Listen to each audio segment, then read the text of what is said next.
Assalamualaikum warahmatullahi wabarakatuh. Alhamdulillah bertemu kembali bersama Bapak. Pada hari ini kita akan membahas materi IPS kelas 7 SMP, yaitu permintaan dan penawaran.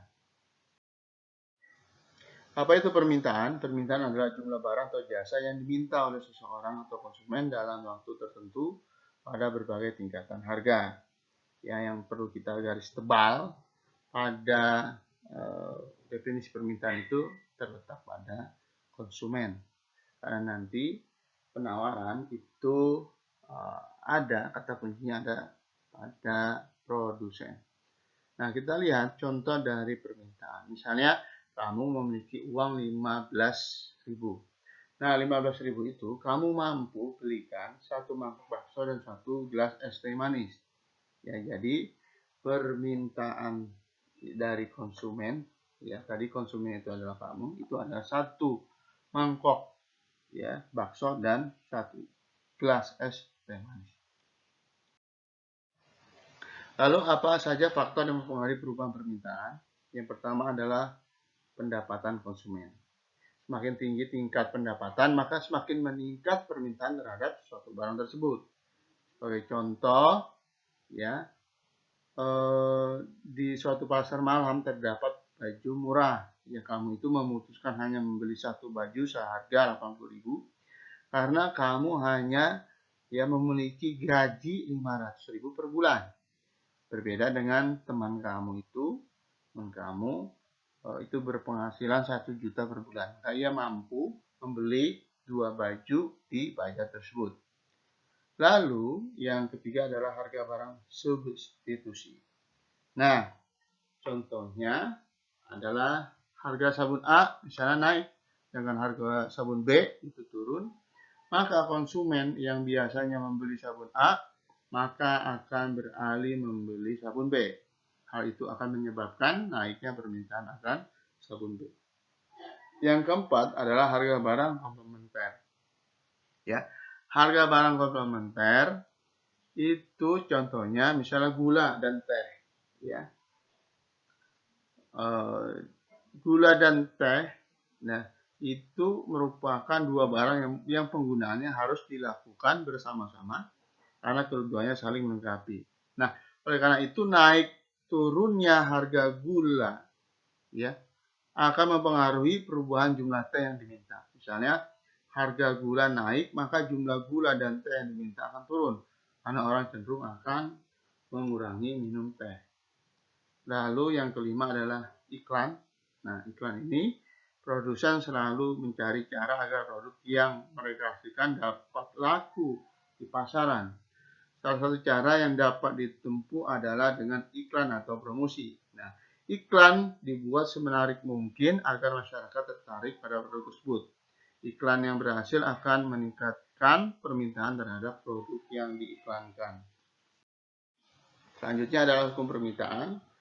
Apabila harga suatu barang atau jasa naik, jumlah barang atau jasa yang diminta konsumen akan berkurang atau turun. Nah, sebaliknya, apabila harga suatu barang atau jasa turun, jumlah barang atau jasa yang diminta konsumen akan bertambah atau naik. Ya, misalnya kalau ada harga barang itu gratis ya karena produknya baru ya, dia promosi untuk memperkenalkan produknya ke masyarakat itu gratis, maka orang ya akan banyak yang meminta. Ketika dinaikkan misalnya menjadi 5.000 ya, terjadi yang minta itu 100 ya berkurang menjadi 90. Dinaikkan lagi ya maka permintaannya pun akan turun. Dinaikkan lagi ya sama akan turun. Untuk lebih jelasnya kita akan lihat kurva permintaan. Misalnya ini ada tabel permintaan harga bakso per mangkok beserta kurva permintaan. Ya, misalnya ketika harga itu di angka 3.000 maka permintaannya itu 7. Di angka 3.500 permintaannya akan turun menjadi 6. Ya, kita lihat itu ada price, itu adalah harga, Q adalah jumlah barang yang diminta. Itu grafiknya seperti itu miring, ya, itu memiliki bentuk miring dari kiri atas ke kanan bawah. Lalu kita lihat apa itu penawaran. Penawaran adalah jumlah barang atau jasa yang ditawarkan oleh produsen atau penjual dalam waktu tertentu pada berbagai tingkatan harga. Yang perlu kita garis bawahi di sini adalah ya produsen atau penjual. Lalu faktor yang mempengaruhi perubahan penawaran itu pertama adalah ada harga bahan baku. Misalnya kamu memproduksi kursi rumah tangga. Nah, kursi ini bahan bakunya ada kayu. Ketika bahan baku itu naik, maka yang kamu produksi itu akan sedikit. Berbeda halnya ketika bahan baku itu murah. Kalau bahan bakunya murah, maka kamu akan memproduksi banyak. Yang kedua adalah teknologi. Misalnya kamu memproduksi pisau, ya. Pisau kalau dibuat secara tradisional, ya, besinya itu dipanasi, ya, lalu diketok-ketok, ya, panasi lagi, diketok-ketok lagi, ya. Nah, jadi ya pisau dalam sebulan itu ya hanya menghasilkan 2 sampai 3. Berbeda hanya dengan teknologi, maka pisau yang kamu gunakan itu bisa ratusan, ya, yang kamu produksi. Lalu yang ketiga adalah pajak atau subsidi, ya. Nah, pajak juga akan mempengaruhi jumlah produksi. Misalnya rokok, ya, rokok ketika pajaknya itu murah, maka produksi rokok itu akan banyak. Ketika pajaknya itu sangat tinggi, maka produksi rokok itu akan berkurang. Lalu ada perkiraan harga pada masa depan, ya. Nah, perkiraan harga pada masa depan itu adalah apabila penjual mempunyai perkiraan bahwa harga barang yang dijualnya pada masa mendatang akan mengalami kenaikan. Nah, biasanya penjual akan mengurangi jumlah barang yang jual dan akan menjual pada saat harga barang tersebut naik. Dengan demikian jumlah penawaran pun akan berkurang, ya. Misalnya ini sekitar bulan April, ya, sudah menjelang bulan puasa dan akan Lebaran umat Islam. Nah, biasanya itu kan harga-harga barang itu naik, ya. Misalnya kebutuhan akan pakaian, ya. Kamu membeli pakaian ini dari bulan sekarang, misalnya Februari, Maret. Nah, kamu membeli atau memproduksi pakaiannya itu, nah itu kalau bulan sekarang itu lebih sedikit, ya, karena kamu tahu nanti Lebaran itu barang itu akan naik, maka ya kamu simpan, nanti kamu jualnya itu pada bulan Ramadan atau bulan Idul Fitri. Nah, kenapa? Karena harga di bulan Ramadan dan Idul Fitri itu lebih mahal. Lalu ada jumlah produsen atau penjual. Jadi banyak sedikitnya jumlah barang yang ditawarkan tergantung juga pada banyaknya sedikitnya penjual di pasar. Makin banyak penjual, maka akan makin banyak penawaran suatu barang.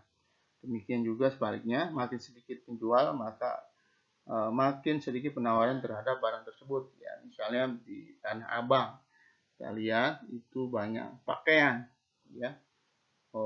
Hampir semua dari lantai 1, ya, lantai 2 sampai 3 itu menjual pakaian. Berarti yang ditawarkan, barang yang ditawarkan itu lebih banyak ketimbang di tempat-tempat lain, ya, di pasar, ya, atau di toko, satu toko saja. Nah ini di pasar Tanah Abang itu ya hampir semua menjual pakaian. Maka yang ditawarkan pakaian tentu lebih banyak. Lalu ada hukum penawaran.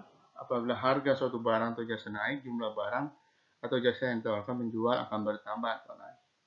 Sebaliknya, apabila harga suatu barang atau jasa turun, jumlah barang atau jasa yang diminta konsumen akan berkurang atau turun. Kita lihat kurva penawarannya. Ini mempunyai bentuk miring dari kiri bawah ke kanan atas. Misalnya,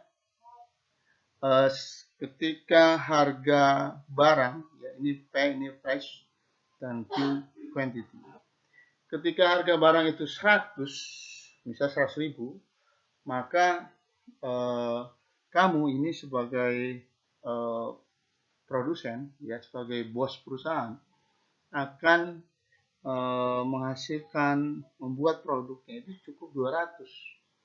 Karena harganya itu murah. Ketika harganya itu mahal di 200, maka itu jadi naik ya dari 200 ke 300.